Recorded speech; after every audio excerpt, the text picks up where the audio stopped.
Welcome to the Genius Factory. Enjoy the video. You start now by protecting your data. Back up photos and contacts before you proceed.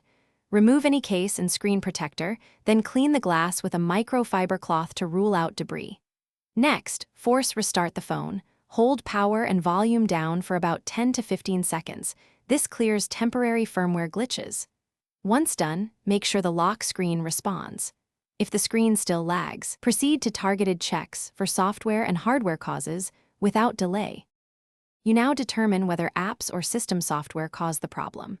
Boot into safe mode to disable third-party apps temporarily. This quickly isolates misbehaving apps. Then update Android and all apps through settings and the Play Store because outdated software often breaks touch drivers.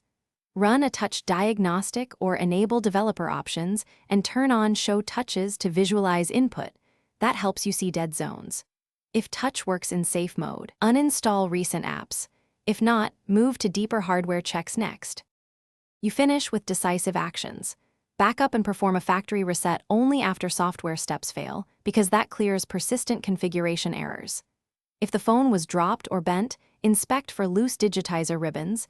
These need professional reattachment. Do not force connectors. As a temporary workaround, use a USB OTG adapter and mouse to operate the device and extract data. If issues persist after reset and inspection, contact a certified repair shop. They can replace the screen or digitizer. Thanks for watching. If you found this helpful, don't forget to like and subscribe.